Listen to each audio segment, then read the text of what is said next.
Ladies and gentlemen, welcome to the first episode of True Heel's review of the Ring of Honor tournament to crown a new Pure champion. The Pure Championship has a great history, a long history, and Ring of Honor decided to bring this title back.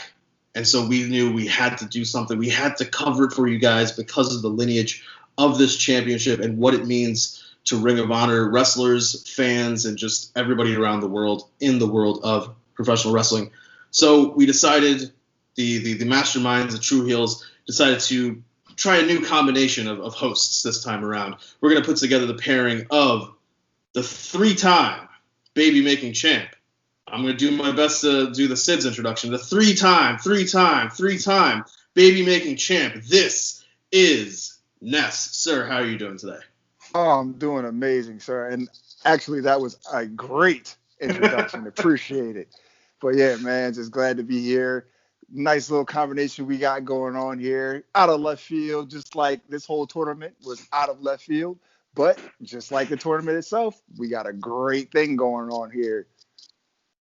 And guys, as you know, I am the Stat King, covering everything on Tuesdays with Dark Power. And just as I start that video, please remember to hit the like button, share, comment, subscribe, share us with all your friends. We love to grow our world of professional wrestling. We love to introduce new people to this amazing thing that we call wrestling.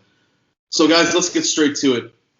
Ring of Honor had dealing with COVID just like everybody else, and they took a break. They took a back seat. They said, let's figure out how to do things safely, securely. In the interim, while they were going through all that, they had the speaking out movement happened and took the world by storm, and it definitely impacted Ring of Honor. It definitely affected them. Marty Scurll, somebody who comes to mind for sure. So they had a lot of different moving pieces, a lot of different things that they had to worry about or be concerned about. And so when they decided to come back, they said, how's the best way for us to do this? We know it's going to be difficult to do it without fans. Fans are something that is a lifeblood, no pun intended, to Ring of Honor.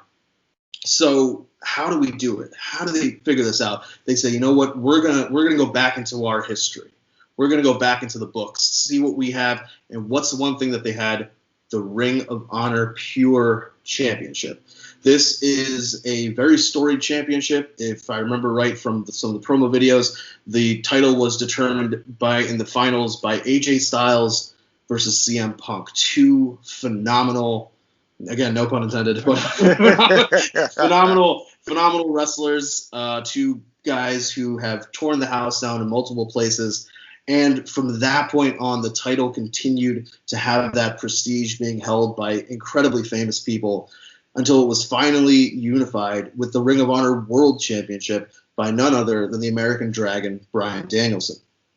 So they decided to revive this title. They decided to have a single elimination tournament to do so, having some Ring of Honor people and inviting some people that are from other promotions or from around the world to give this a unique feel, to give this a world-class feel. And they decided to kick things off in the first episode by having two, I would say, stalwarts. I think that's a good word to use, stalwarts of Ring of Honor. We have two matches here. We have Jay Lethal versus Dalton Castle, and we have Jonathan Gresham versus Wheeler Yuta. Now, guys, I think, Ness, I want to throw this to you. What are your thoughts on just the promo videos that they have throughout all of these episodes of the Pure title? How did you feel about their work on the promo videos? Their promo videos actually help to get a better understanding of individuals you might not be too familiar with. And then the guys that you are familiar with, you get a better backstory of the history of their involvement in just wrestling all around. A lot of these, a lot of these guys have been involved in wrestling just pretty much for a majority of their lives. Like a lot of guys who were wrestling from kids and, middle school, high school, college, and a lot of them have a lot of accolades from just, regular professional wrestling or collegiate wrestling, things of that nature, which led them to get into, professional wrestling, or a lot of them did other sports that led them to the way they feel do better in wrestling, just being athletic and honing their craft. So all the promos were all good. I can say there's probably one that I really didn't make a lot of sense to me, which was, we'll get into that later when we talk about that match. But other than that, yeah, I love the way that they did it. Give everybody a chance to, talk about who they are, where they're from, what they're about. That definitely helps people that aren't familiar with them and gives people that do know them more to appreciate about them. Yeah, I got to say, one thing that I did not know definitely is that Dalton Castle was a collegiate wrestler. Yeah, in high school. I did not know that. So that's really interesting to see how, because a lot of times if you don't know a lot about these wrestlers, you kind of know their characters or their gimmicks, so to speak. Yeah. So Dalton Castle, the way he is portrayed versus the fact that he's a high school collegiate, it's like, wait a minute, what's going on? It just completely caught me off guard. They're just showing him from the schools and collegiate. I'm just like, holy shit! The way he is now doesn't seem anything like that. But it kind of makes sense with his style if you see it, That's true. So yeah, guys, starting us off for episode 1 of this tournament, we have Jay Lethal picking up a win over Dalton Castle to advance the tournament. And then in the main event, there's only 2 matches per episode. We have Jonathan Gresham picking up a win over Wheeler, Utah. So we'll start with Lethal Castle. I thought this was a really good match. I liked that the first match back for Ring of Honor is 2 former world champions. It's Jay Lethal, who has, as he pointed out, like a 14, 15-year career just with Ring of Honor and has been around for an incredible long amount of time. And Dalton Castle, the guy coming off of injury, the guy coming off of a story where can he make it back in pro wrestling? And this was, I think, a really good match to highlight those 2 guys, Lethal pulling out the win. So I liked it. I gave it about like a 3-star rating. How about you, Ness? The same. I'll say like a 3 1/4. I really liked the story that they were telling with, these guys. The last time they met was with, I believe it was Castle getting a win over Lethal. So, Lethal's coming in. He's like, look, I gotta get this win. Also, Lethal's being the only former Pure title holder in this whole tournament.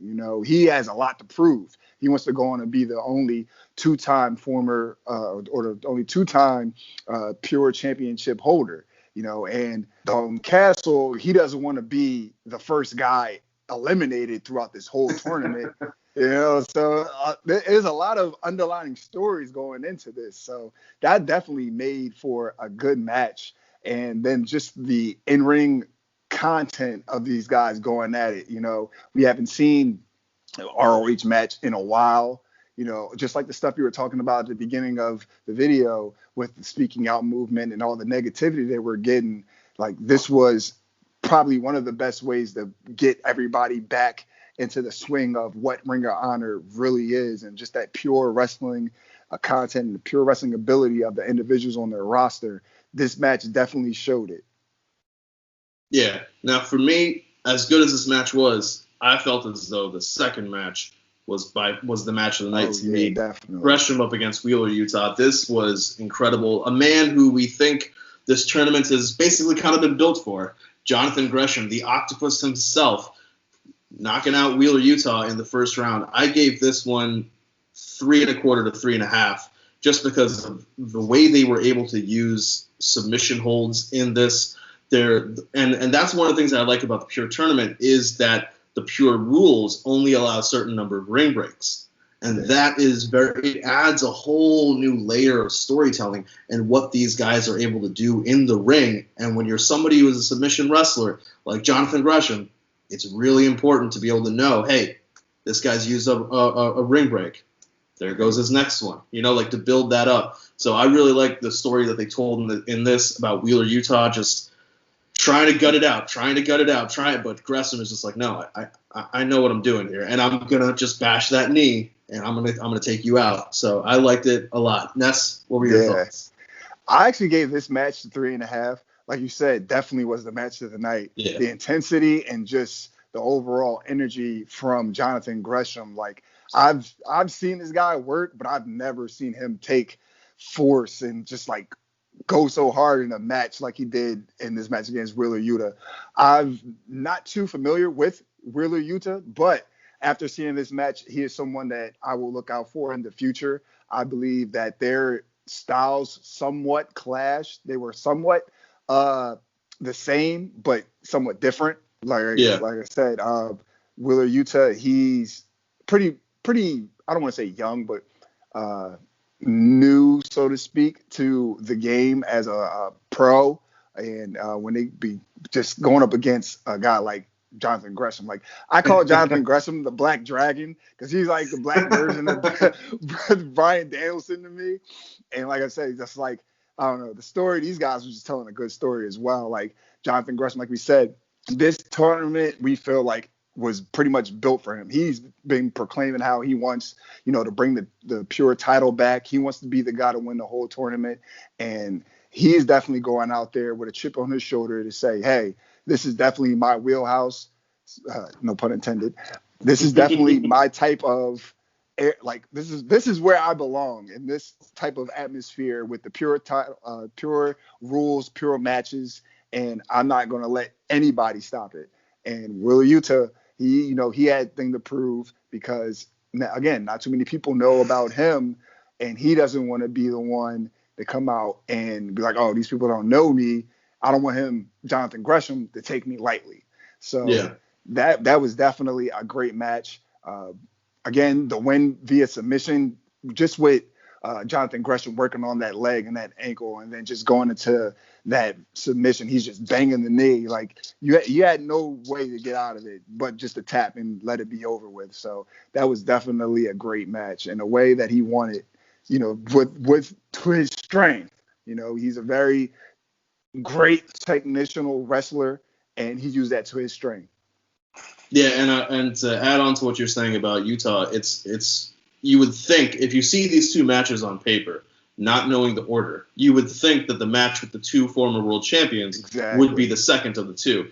But ROH is showing that trust, not just in Utah, but in Gresham, to be able to carry the match and show, hey, we know what our world champions can do. Let's show and prove what you guys can do.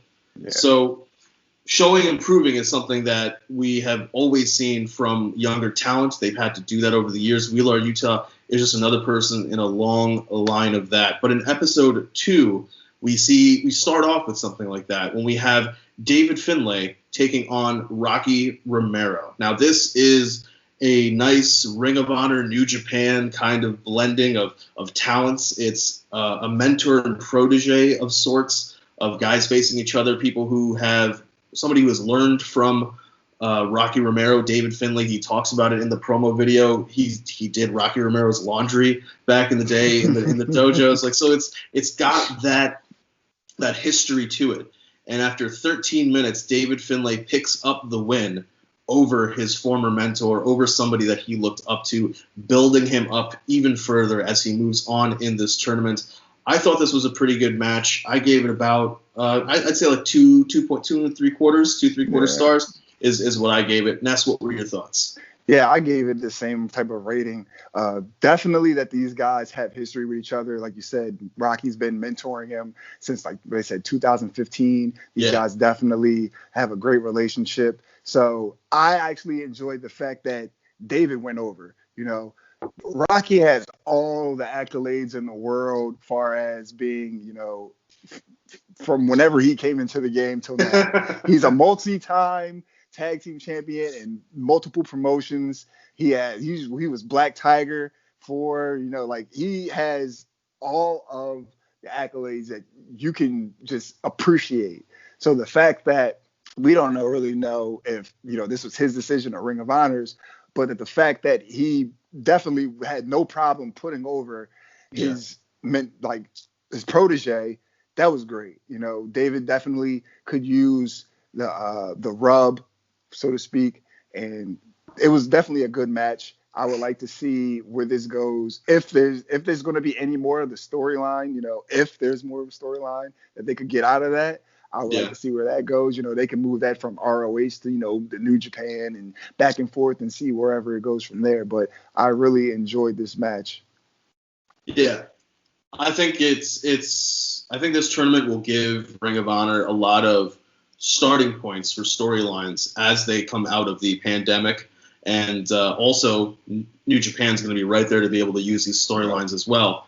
Somebody who is all over the place, because when your third eye is open, you can see the world as it truly is. Matt Seidel has a match here in the tournament up against a long-standing Ring of Honor stalwart. We're using that word again in Delirious, a guy who has been the head booker for Ring of Honor. He has been with Ring of Honor for such a long time. See, now for somebody like me, I was not that well versed in Ring of Honor for a very long time. I came into Ring of Honor a lot later, so I don't know Delirious as well. So I'm not going to lie. When they were doing his promo video, I was trying to figure out what he was saying and why I needed captions. And that was throwing me. I was like, what the hell is going on here? And then I finally realized, no, he's just legitimately speaking gibberish, and they're putting words up there for him. I'm like, all right, cool. Let's go with it. Let's see what happens. This, I thought, was a really good match. Levels of athleticism. Matt Seidel is just putting in, like, career work, bouncing between all the different promotions that he is going to and doing work in.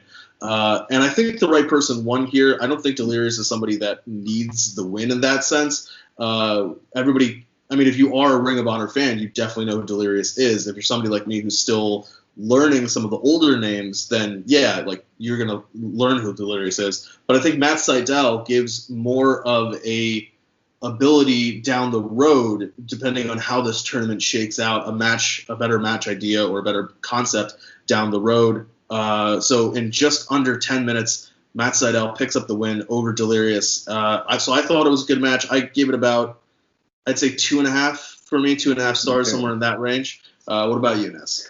Yeah, I gave it 2.5. I actually, going back to, when we first started the video, we were talking about the promos. That was exactly the person who I was talking about. When everybody was doing their promos, I'm like, all right. So the next match is Matt Seidel versus Delirious. All right, he has to do. I'm like, oh, are they really? And he does the gibberish shit. And I'm just like, oh my god, okay, whatever. I thought they were actually going to have him talk, but then I'm like, all right, that doesn't go well with the gimmick. So all right, yeah, he has to do the gibberish and the subtitles. All right, cool, whatever, it works. But I really liked how they built up their relationship.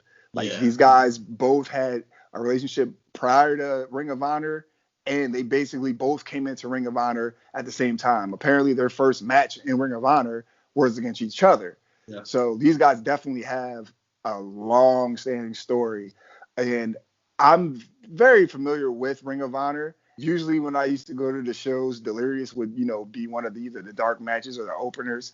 And he really wasn't nothing major to write home about. But I guess I can definitely say for this match particular, I've seen the side of Delirious that I really haven't seen before. Like he actually was serious and put in a little bit of work for this match. Usually he's doing some goofy shit, running around, just, talking out loud and that gibberish that he's, that you can't make of. But I really like the side of Delirious that I saw in this match. Again, I agree. The right guy definitely went over in Matt Seidel, definitely makes for better matchups. And I hope in the future that we can see this side of Delirious again in other matches as well, because I think he did really well. I can definitely say this is the best version or best time I've seen Delirious in a match in years. So props to both these guys for this match. It was really good. I gave it a 2.5. All right, guys. And going from people who know each other very well to people who didn't know each other at all coming into this tournament, our first match of episode 3 deals with Silas Young going up against Fred Yehi. Now, I know a lot about Silas Young, and I know a good bit about Fred Yehi. So when I saw this match, I was like, this could be really, really interesting. And we have a situation where this is a bit of a surprise. This is a bit of a shocker. You would think that in a tournament like this, the ROH talent is going to go over. Now, we said that even though we just said that Matt Seidel was the right person to go over, but in that situation, Delirious is more of a backstage person. We know that already. Yeah. This is a situation where Silas Young is a regular on the roster. So to have Fred Yehi gut out a 13-minute win over the last real man, I got to say, props to Fred Yehi for that. Definitely props to him. I like this match a lot. I gave it around a 3-star ranking for me. Ness, how did you feel about Fred Yehi picking up a big win over Silas Young? I was actually surprised as well. Silas, as might come to a shock to some people, he's one of my favorite guys in Ring of Honor. You know, I love the last real man gimmick when he was doing he would just do these goofy promos on the ROH YouTube channel. So I really that's when I really got to get a feel for him as a person. I really became a fan. Fred Yehi, I've heard of him. I'm vaguely familiar with him, but I really haven't had a chance to, you know, watch and study him in the ring or see like a lot of his matches. I was definitely impressed with him in his match against Silas. And I feel as though Silas was definitely one of probably the better guys in the tournament to have him matched up with, you know, him being an ROH veteran, him just being a veteran in general for Fred Yehi to be matched up with so they can put on a good match. I definitely will be looking out for Fred Yehi more, and if it's not just in ROH, in any promotion that he's been in, I definitely want to do more, get a better feeling and understanding of him as an individual. Because when first of all, when he said he's from like Iowa, I'm like, oh shit, you're from Iowa? So I'm like, there's black people in Iowa? Holy shit, that caught me off guard right then and there. So I'm like, oh, okay. But like, yeah, the match is definitely physical. Definitely had a surprise of him getting the win. So yeah, man, that definitely took me by surprise. And you know, a lot of the times wrestling fans say like, oh, this is predictable. We don't like it because they should have did this, they should have did that. And again, like I said, I was definitely caught off guard by Fred Yehi getting this win. I definitely gave the match a 3. And I want to see more. I just want to see more from Fred. And now, guys, one thing that is interesting and unique to the Pure tournament, but also just the title in general, is the rules of the tournament. We spoke about that earlier about having ring breaks, but one thing that is also very crucial is that these matches have time limits. And if that time limit expires, the match is determined by judges, which is a pretty interesting concept. We haven't had that for a while in wrestling. We did have that for a brief amount of time in Impact with the Grand Championship. But before that, it was really the Pure title that had that aspect to it. So you have to say, hey, if they're going to use the ring breaks as part of a storyline, I wonder if they're going to use this time limit as a storyline. And that is something that we see when Kenny King goes up against Josh Woods in the final match of the 3rd episode. I thought this was the match of the night for me. I don't know if this is going to be a match that Ness necessarily appreciates, because even if it's in Ring of Honor when Gato doesn't have the book, somehow somebody connected to Los Ingobernables, even if it's, Le Faction Ingobernable, doesn't pick up the win. Because when this goes to referee decisions, Kenny King just comes close, but not close enough. And it's Josh Woods who picks up the win by the judges' decisions. So yeah, I like this match. Ness, how about you? I like this match as well. Surprisingly, Kenny King is not really I don't really associate with him with the whole faction. Well, those guys, Rush does. Yeah, Rush, yeah, but and he's obviously the one of the originals of Los Ingobernables. I can't say call it LIJ, but yeah, Kenny King's like the second cousin, twice removed type of thing, But yeah, I was actually waiting for a match to go to time limit draw and have the judges have to decide on the win. I'm glad that it was this match because Josh Woods, another individual, up and coming in ROH that can definitely use his rub, definitely use the Pure title to gain traction for his career and momentum, that he went over. These guys definitely put on a decent match. And the fact that it went to time limit draw, and then with the judges having to use their make a decision, I believe that it was Kenny King that he used a closed fist. That's another one of the rules, that you can't use closed fist in the matches. You can only do open hand slaps or chops. And there was a part in the match where he used a closed fist. So that just the rules being used and the decision making also gives the whole tournament validity, in my opinion. So that was definitely a great decision by the judges. Yeah. And guys, we have 2 more matches to finish out our first round. We have Russ Taylor up against Tracy Williams. Tracy Williams getting a big win here, 14 minutes, 25 seconds. I like this match. For me, I liked it a bit more than the match afterward. But Ness, what were your thoughts on this one? I like this match as well. Tracy Williams could definitely, another guy that can definitely use the rub in ROH, possibly going after the pure title. I don't know what's going on with Lifeblood at this point, but he was definitely a major staple in that stable. There you go. Russ Taylor, again, I can't say that I'm familiar with him at all, but maybe I'll look out for him down the road. But this match definitely had great in-ring content, and I'm just happy to see Tracy Williams get that rub and sprinkle that hot sauce all over the ring. Pause. And finally, guys, our last match of the first round is PJ Black picking up a win over Tony Deppen. I liked PJ Black picking up this win. I think it was, I don't know if he's 100%. I don't think he's signed to Ring of Honor. I think he is more of a freelance person similar to Seidel. So I like that he's getting this win. You have, as you get higher and higher in a tournament like this, the bigger names, there's a bigger shine on them. There's a bigger spotlight. They got to rise up. And we know PJ Black's history, whether it's been in WWE and then later in the Indies. And so I like him picking up this win. Tony Deppen didn't disappoint either. So great match here. Ness, what were your thoughts? Yeah, great match.